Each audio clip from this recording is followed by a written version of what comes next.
हामी त आह्वान नै गरेछौँ 25% सम्म घटाउन सके यहाँहरूको व्यवसाय या त यहाँ रुक्थ्यो, मनोबल बढ्थ्यो, पलायन हुनबाट जोगिन्थ्यो। सटर भात त्यति नै महँगो छ, व्यापारबाट सबै मन्दीमा चलिरहेको अवस्था। या भनौँ या आफ्नो आत्महत्यासम्म जुन गर्न बाध्य रह्यो त्यहाँबाट चाहिँ रोक्न सकिन्थ्यो भन्ने मेरो बुझाइ छ। नाकाबाट जुन तस्करी भइरहेको छ, जुन पुरै रूपमा बन्द हुनुपर्छ, जब नि व्यापारीहरूको उन्नति प्रगति हुन्छ। तिनै तहको सरकारले एकअर्को जिम्मेवारी थोप्ने जुन अहिले प्रवृत्ति बनेको छ त्यसलाई चिर्नको लागि, त्यो समाधान गर्नको लागि हामीहरू लागिरहेछ कि हामी व्यवसायहरू सम्पूर्ण यो जनकपुरको मात्रै हुन्न देशभरिको व्यवसायहरू चाहिँ अब सडकमा उत्रने चाहिँ समय आइसकेको छ। घोषणा मात्रै गर्न बाँकी छ। हामी चाहिँ सडकमा आयो भने फेरि धेरै देशमा ठप्प आर्थिक गतिविधि ठप हुन्छ, तब कहीँ सरकारले सुन्छ भने हामीहरूलाई।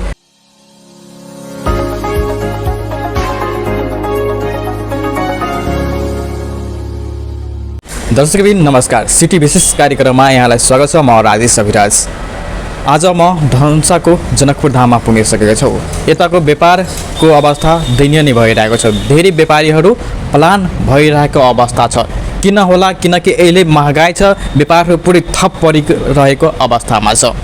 यति बेला हामीहरूको बिचमा हुनुहुन्छ जनकपुर धाम उद्योग वाणिज्य सङ्घको उपाध्यक्ष अम्बु प्रसाद शाहजी। उहाँसँग विशेष कुराकानी गर्न हामी प्रयास गर्नेछौँ।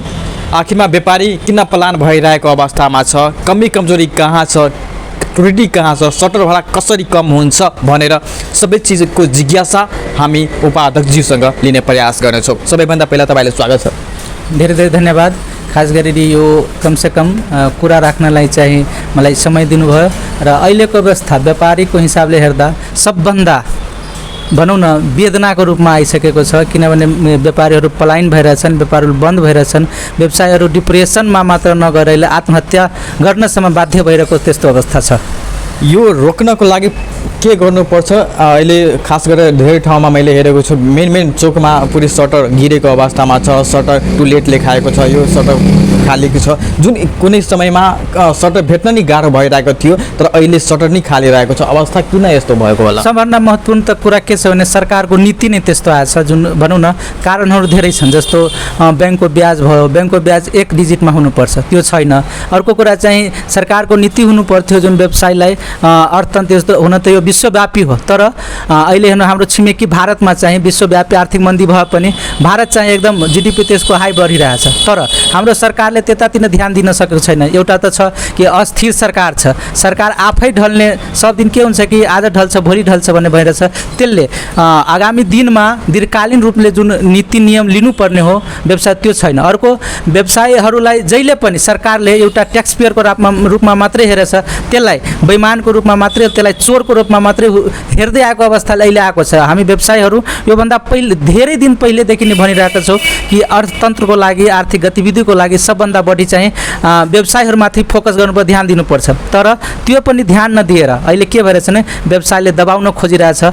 दबाउन भन्दा पहिले के छ कि आर्थिक मन्दी यतिको गहिरो भएछ, कारणहरू धेरै छन्, जस्तो मधेस आन्दोलन, यो कोभिड, त्यसपछि यो जनकपुर धामको कन्टेस्टमा हेर्नु भने यहाँ जुन रोडहरू टुटफुट भएको थियो, रोडमा चाहिँ घरहरू, त्यो सबको प्रभाव चाहिँ अहिले परेको अवस्था देखिन्छ।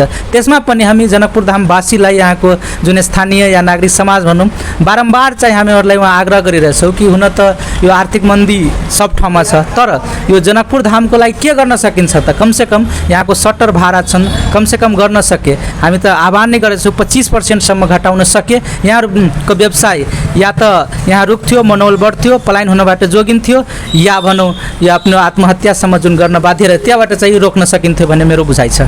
जुन अहिले तपाईँले धेरै प्रकारको समस्या नै बुझाउनु भयो, यस्तो कति व्यापारी छ जुन आत्महत्या गर्नको प्रयास पनि गरिरहेको छ। धेरै ठाउँमा तपाईँ देख्नुभएको होला, तर यो ब्याज दर उच्च स्तरीयमा 15% 16% लिइरहेको अवस्थामा छ। पहिले 10%मा जुन ब्याङ्कबाट उठाएको थियो ब्याज, अहिले डाक्टर 17% भएको। कतिको गाह्रो तिर्नमा, कतिको गाह्रो भइरहेको छ तपाईँहरूलाई? गाह्रो त के छ कि आर्थिक मन्दीकै कारण हामीहरूलाई 8-9% तिर्न नि धौधौ परेर गाह्रो। त्यसमा चाहिँ दोब्बर हिसाबले बढ्दा त हामी भनौँ न कहिले ब्याज तिर्न सकिरहेको छैनौँ या कहिले तगेदा झेल्न सकिरहेको छैनौँ। त्यहाँ अवस्था किन हो भने खास गरेर भनौँ सबभन्दा ठुलो चाहिँ सरकारको नीति नै हो के। अब हाम्रो तर्फबाट प्रयास गरिरहेको छु तिनै तहको सरकार भनौँ, जनकपुरधाम उपमहानगरपालिकाको नगर पूर्वमा भनौँ, मध्य प्रदेश सरकारको मुख्यमन्त्री भनौँ या हाम्रो निकाय सम्बन्धित निकायहरू छन्, त्यो सब ठाउँमा हामी गुहारिरहेको अवस्था छ। यो गुहारिरहेको अवस्थामा पनि सबको आफ्नै आफ्नो दुखेसो छ। कसैले यो मिलेन, कसैले त्यो मिलेन। कतिचोटि म भनिसकेको थिएँ, यहाँको चाहिँ यो नगर प्रमुखले भन्छ मध्य प्रदेश सरकारले के गर्दैन, मध्य प्रदेश सरकारले भन्छ कि हामीलाई केही त्यो केन्द्र सरकारको गल्ती छ। त सबले आफ्नो आफ्नो गल्ती छुपाउन खोजिरहेछ। अब हामी पनि कहीँ न कहीँ एउटा प्रतिनिधि भनौँ या एउटा लिडरसिपमा छौँ, त्यहाँ पनि के गाह्रो छ भने हामी पनि गुहार्नै सक्छौँ, हामी पनि भन्नै सक्छौँ, हामी पनि समन्वय गर्न सक्छौँ। हामी चाहिँ यो गर्ने निकाय चाहिँ होइनौँ, तर यस अवस्थामा सब मिलाएर हेर्दा सब चाहिँ आफ्नो आफ्नो जिम्मेवारीबाट पन्छेको अवस्था देखिन्छ। तपाईँले व्यापारीहरूले उद्योग वाणिज्य सङ्घमा जिताएर पठाएको छ, त्यसको समस्या समाधान गर्नको लागि तपाईँलाई जिताएको छ। व्यापारीको के समस्या छ भनेर त्यो लागि जिताइरहनु भएको छ। मेन कुरा के छ, तपाईँ जबसम्म आन्दोलनको चेतावनी किन दिनु हुँदैन, तपाईँ सडकमा किन उतर्नु हुँदैन, तपाईँ माथि पनि प्रश्न उठिरहेको छ, किन तपाईँहरू आन्दोलन गर्नु हुँदैन भनेर। हेर्नु खास भने व्यवसाय भनेको सब थोक सहनेलाई चाहिँ व्यवसाय भनिन्छ। हामीहरू अहिलेसम्म सहेर बसिरहेका छौँ। हुन त हाम्रो भित्र पीडा नभएको होइन, एउटा प्रतिनिधिको हिसाबले पनि के छ कि व्यवसायहरूको समस्याहरू उठान गरिरहेछौँ। व्यवसायहरूको समस्या ठाउँ ठाउँमा जुन चाहिँ यो सम्बन्धित निकाय छ त्यहाँ उठाइरहेछौँ। आन्दोलन गर्ने समय लाग्छ, अब हामीहरूको नजदिक आइसकेछ। यो व्यवसायहरू सडकमा उत्रेको एकदमै कमै हेर्नुहुन्छ। योभन्दा पहिले हामी राष्ट्र ब्याङ्कमा या भनौँ ज्ञापन पद्धति जो अत्यधिक ब्याज दर बढिरहेछ, हाम्रो यो राष्ट्र ब्याङ्कको नीति नियम राम्रो चाहिँ आउन सकेको छैन। त्यो हिसाबले हामी उत्रन अहिलेसम्म नउत्रेको होइन, तर चाहिँ अत्याधिक समस्यामा परेपछि मात्रै व्यवसाय अहिले पनि हामी छौँ। समन्वय सहकार्यको हिसाबले हाम्रो काम होस्, व्यवसायहरूको समस्याको समाधान होस्, अहिले पनि हाम्रो बुझाइ छ। तर यो तिनै तहको सरकारले एकअर्को जिम्मेवारी थोप्ने जुन अहिले प्रवृत्ति बनेको छ, त्यसलाई चिर्नको लागि, त्यो समाधान गर्नको लागि हामीहरू लागिरहेछ कि यो हामी व्यवसायहरू सम्पूर्ण यो जनकपुरको मात्रै हुन्न, देशभरिको व्यवसायहरू चाहिँ अब सडकमा उत्रने चाहिँ समय आइसकेको छ। घोषणा मात्रै गर्न बाँकी छ। हामी चाहिँ सडकमा आयो भने फेरि धेरै देशमा ठप्प आर्थिक गतिविधि ठप हुन्छ, तब कहीँ सरकारले सुन्छ भने हामी जस्तै जनकपुर उद्योग वाणिज्य सङ्घको समन्वय समिति तपाईँको अध्यक्ष उपाध्यक्ष तपाईँ आफै भयो, सचिवमा सबै कार्य अधिकारीहरू सबैको एउटा मिटिङ बोलाएर व्यापारमा के त्रुटि आइरहेको छ सबैलाई समन्वय गरेर किन अगाडि बढ्नु हुँदैन? एकदम त्यो चाहिँ मिटिङ भनौँ, समन्वय भनौँ या सम्बन्धित कुराहरू सब दैनिक जसो भइरहेछ। व्यवसायहरूको पर्सनल समस्यादेखि लिएर जुन सामाजिक रूपले छ नि, त्यो एकदमै हाम्रो माइन्डसेटमा पनि छ अनि त्यो भइरहेको पनि छ। तर के छ यहाँ कि सब मान्छे या सब पदाधिकारी विभिन्न सेक्टरबाट भएर पनि कसैले धेरै चासो लिएको छ, कसैले अलि थोरै चासोको लिएको छ। मेरो बुझाइमा के छ, म दैनिक जहिलेदेखि चाहिँ यो नेतृत्वमा आएको छु त्यही बेलादेखि दुईवटा कुरा एकदमै ठोस रूपले उठाइरहेको छु। एउटा कुरा चाहिँ सटर भाडाको कुरा, अर्को चाहिँ यो भारतीय नाका छुन्छ, सीमा नाका, त्यो चाहिँ बन्द नभए, त्यो एकदम तस्करी नरोके यहाँको समस्या समाधान हो यहाँको व्यवसायहरू चाहिँ बाँच्न गाह्रो हुन्छ। अहिले चाहिँ भारतीय नाकामा नजाउँ, अहिले चाहिँ सटर भाडाको कुरा गरौँ या भनौँ यहाँको समस्याको बारेमा, त दैनिक जसो त्यो कुरा उठिरहेछ। तर हाम्रो नेतृत्व आँटिलो त हुनुहुन्छ अनि चाहिँ झ्याट्टै तुरन्तै निर्णय गर्न सक्ने अवस्था उहाँमा छैन कि जस्तो म देखिरहेको छु। हुन त गुनासो गरे होइन, तर पनि हामी चाहिँ बारम्बार घच्याइरहेको छु भित्र चाहिँ, यो बाहिर बोल्ने कुरा पनि होइन। अब लाग्छ, तपाईँले अघि नै भने कि अब लाग्छ, समय आइसकेछु हामीलाई समन्वय गरेर सहकार्य गरेर यहाँबाट होइन महासङ्घसम्म पनि समन्वय गरेर हामी चाँडोभन्दा चाँडो भने छिटोभन्दा छिटो चाहिँ सडकमा आउने वातावरण आइरहेको छ भने हामी बाध्य भइरहेछौँ। जस्तै जनकपुर उपमहानगरपालिकाबाट व्यापारीहरूका लागि सहयोग केही भइरहेको छ कि छैन? कुनै हुन्छ मेयर साहब मनोज शाहद्वारा केही सहयोग हुन्छ कि हुँदैन?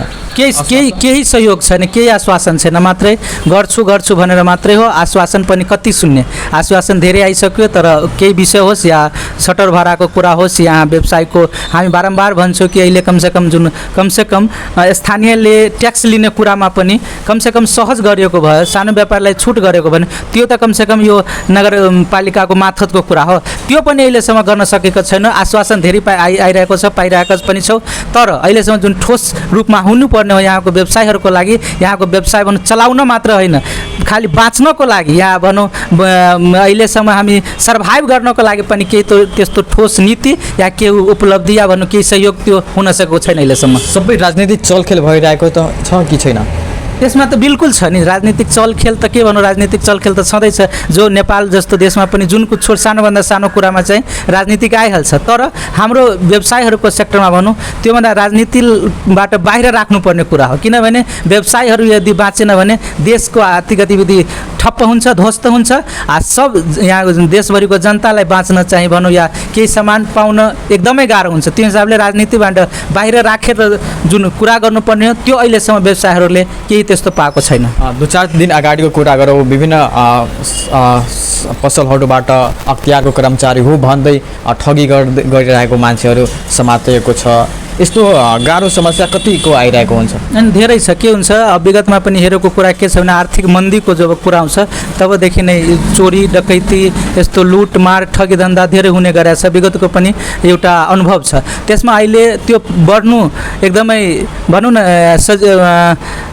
यो मोटामोटी हुनु पहिलेदेखि नै भइरहेको छ। त्यसमा चाहिँ हेर्नुपर्ने हामी चाहिँ समन्वय गरेर कमसेकम यो धनुषा जिल्ला प्रहरी कार्यालय भनौँ या यहाँको प्रशासन कार्यालय बारम्बार तगादा पनि गरिरहेछौँ, उहाँलाई पनि भनिरहन्छ। सुखद कुरा यही छ कि धेरै 2-4-10 जना मान्छे ठगेर पनि व्यवसाय ठगेर पनि कमसेकम त्यो यो ठगी समात्न अहिले सफल भएको छ। त्यो चाहिँ धन्यवादको पात्र छ यहाँको जिल्ला प्रहरी कार्य होइन। अर्कोतिर के छ भने चोरी पनि निकै बढेको अवस्था छ। त्यसमा चाहिँ हामी बारम्बार जिल्ला प्रशासन कार्यालय जिल्ला प्रहरी कार्यालय तगादा गरिरहेछौँ, उहाँलाई समन्वय गरिरहेछौँ। केही हदसम्म उहाँको पनि छ, बारम्बार चाहिँ प्रयास गर्नुरहेको छ, तर चाहिँ अहिले पूर्ण रूपले त्यो चाहिँ बन्द गर्न सकिरहेको छैन अवस्था। कार्यक्रममा हामी लास्टमा आइसकेका छौँ। व्यापारीको समस्याको न्यूनीकरणको लागि लास्टमा के भन्न चाहनुहुन्छ तपाईँ? एकदम सबले बुझेको कुरा छ, ब्याज दर सिंगल डिजिटमा आउनु पर्यो, यहाँको व्यवसायहरूको घर भाडा लगायतका कम हुनु पर्यो, नगरपालिकाबाट यो भनौँ महानगरपालिकाबाट सहयोग हुनु पर्यो, ट्याक्समा छुट हुनु पर्यो, नेपाल सरकारबाट जुन राजस्व सङ्कलन त्यहाँतिर ठिक हुनु पर्यो, प्रहरी प्रशासन कार्यालय ध्यान दिनु पर्यो कि यहाँको जुन चोरी डकैती ठगी धन्दाहरू बढ्यो त्यतातिर न्यूनीकरणतर्फ ध्यान दिनु। यिनै 4-5वटा कुरा हुनुहुन्छ जसले चाहिँ यहाँको व्यवसाय बढ्न भनौँ अहिले हामी बढ्नको त कोसिसै गर्न कमसेकम बाँच्न चाहिँ सहज हुन्छ त्यस्तो मलाई लागिरहेछ। धेरै धेरै धन्यवाद। उहाँ हुनुहुन्थ्यो अमु प्रसाद शाहज्यू, उपाध्यक्ष हुनुहुन्थ्यो जनकपुर उद्योग वाणिज्य सङ्घको, जो व्यापारीहरूको चासो गुनासो लिएर उपस्थित भएका थिए। विभिन्न व्यापारीहरू पलायन भइरहेको अवस्था छ। किन भइरहेको छ? सटर भाडा त्यति नै महँगो छ, व्यापारबाट सबै मन्दीमा चलिरहेको अवस्था छ। खास गरेर नाकाबाट जुन तस्करी भइरहेको छ, जुन पुरै रूपमा बन्द हुनुपर्छ, जब नि व्यापारीहरूको उन्नति प्रगति हुन्छ भने उहाँले जिज्ञासा राख्नुभयो। व्यस्त हेर्दै गर्नुहोला सिटी टेलिभिजन। नमस्कार।